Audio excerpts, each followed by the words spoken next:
There are experiments to show how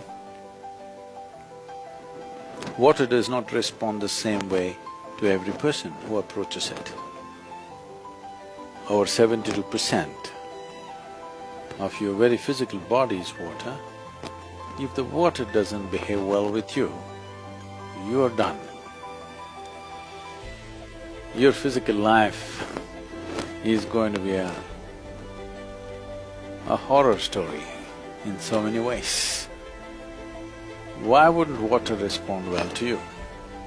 To put it in a very simplistic way, if you do not approach this dimension consciously or unconsciously, appropriately, water may choose not to respond to you well. So an enormous amount of systems were established in day-to-day life as to how to treat water.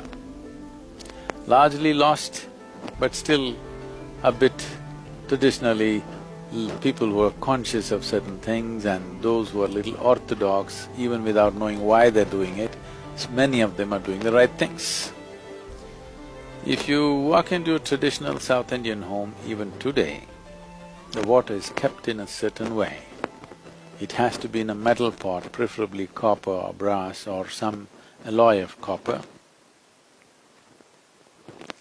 And you will see they will keep a lamp, they will have sacred ash smeared on it, a flower on top of it. Of course, many people have shifted to plastic bottles and plastic purifier machines.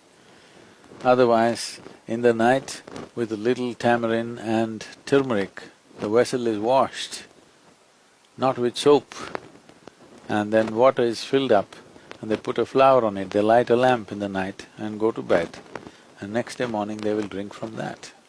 This water is going to behave wonderfully within you. So I'm saying if you handle water, almost everything that people call as normal life is generally handled. The agility of the body, the agility of your intelligence largely depends on water. But now, you're pumping water through your pipelines from your local waterworks or whatever you call it. They say, if the water is going through, let's say 50 bends, pumped forcefully, and then it drops out of your tap, you take it in your glass, in terms of molecular structure arrangement, 60% of it has turned into poisonous water. But if you hold it in this glass for the next 20 minutes, it will undo itself. If you're drinking, I see in America people are drinking from a spout like this, straight into their mouth. Many times when I'm thirsty, when I'm outside, people say, Sadhguru, there's a spout here. I said, I'll never ever drink from a spout. In the East, always, the best way to drink water is with your own hands, not even in a tumbler. You must drink with your own hands. If that's not possible, if somebody gives water to you in a metal tumbler, you always hold it with both your hands and drink like this. Because it's important that first, before you drink water, you have to touch it. Allow that much time and then drink it, then it behaves differently.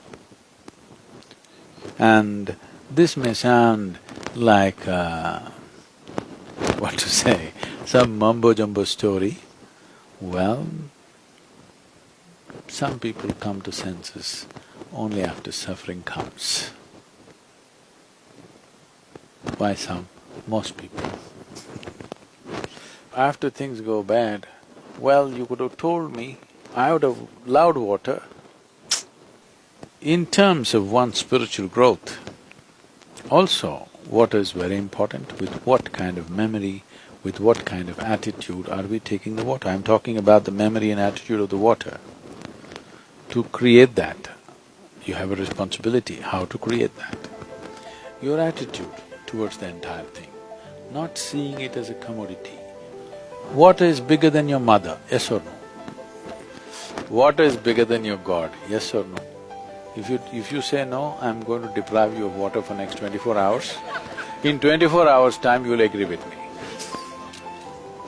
With the necessary value and the necessary reverence towards it, it has its own way of doing things.